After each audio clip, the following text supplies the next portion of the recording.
Edson Arantes do Nascimento, dit Pelé, né le 23 octobre 1940 à Três Corações, Brésil, État du Minas Gerais.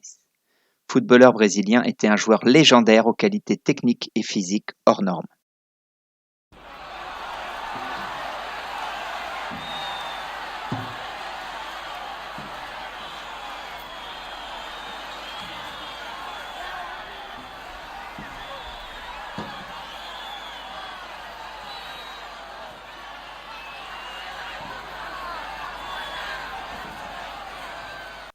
Rapide, doué d'une incroyable détente verticale, comme sur le but inscrit de la tête en finale de la Coupe du monde 1978, le Brésilien jouissait d'une aisance technique sur le terrain qui le faisait passer pour le meilleur de son époque. Il était capable de réaliser les gestes les plus techniques avec une très grande facilité.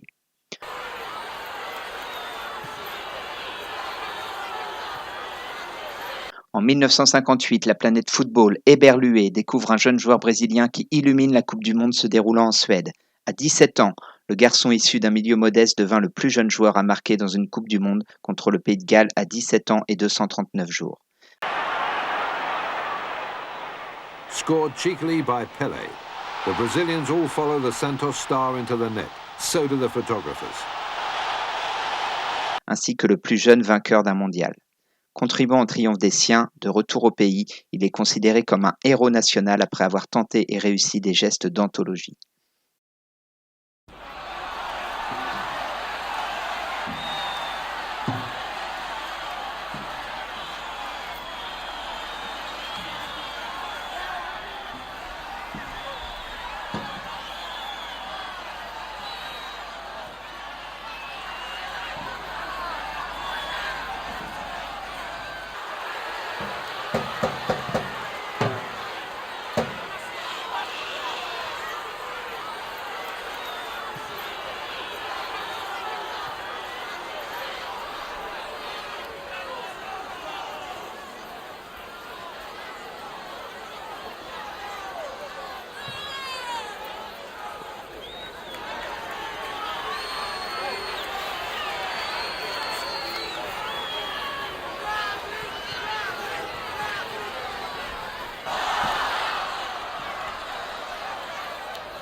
Ce succès sera suivi de deux autres en Coupe du monde, en 1962 et 1970, faisant de lui le seul joueur à avoir gagné 3 Coupes du monde.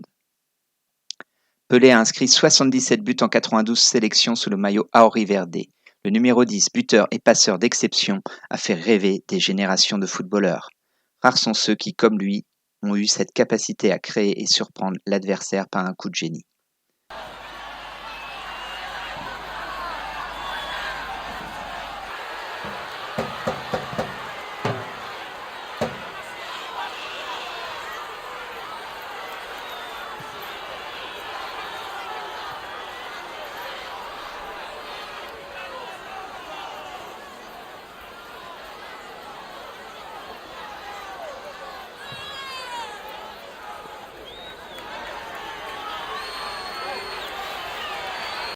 Dans sa carrière, Edson Arantes do Nascimento aura joué pour 2 clubs, le Santos FC au Brésil de 1956 à 1974 et les New York Cosmos aux États-Unis de 1974 à 1977.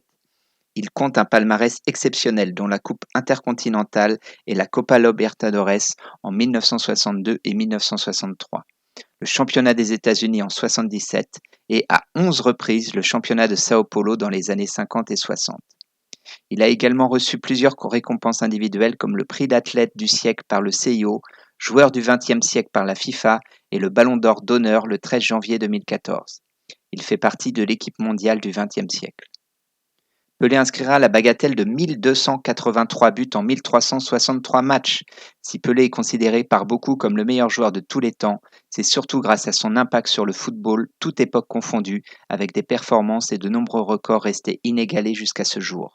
De ses débuts professionnels à 16 ans à sa retraite internationale, Pelé a pratiquement éclipsé tous les autres joueurs de son époque, même au niveau de la précocité.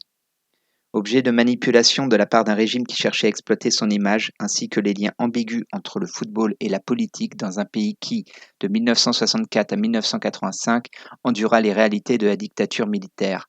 Le roi Pelé, tant mal que bien, a tenté de mener sa carrière en restant à l'écart des influences néfastes.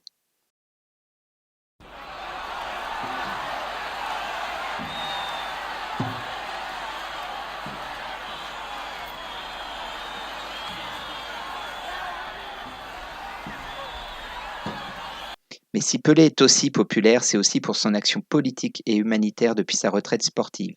Il est l'ambassadeur pour l'ONU et l'UNESCO à l'éducation, l'écologie et l'environnement pour notamment aider les enfants en difficulté. Il continue également à prêter son image à diverses entreprises et à occuper le poste de ministre des Sports du Brésil entre 1995 et 1998. Pour autant, il n'a pas quitté le monde du football puisqu'il a été l'ambassadeur international de la Coupe du monde de 2014 qui s'est déroulée au Brésil.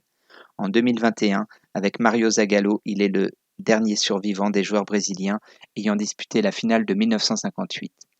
Pour le résumer, Johan Cruyff a dit de lui « Pelé a dépassé les limites de la logique ».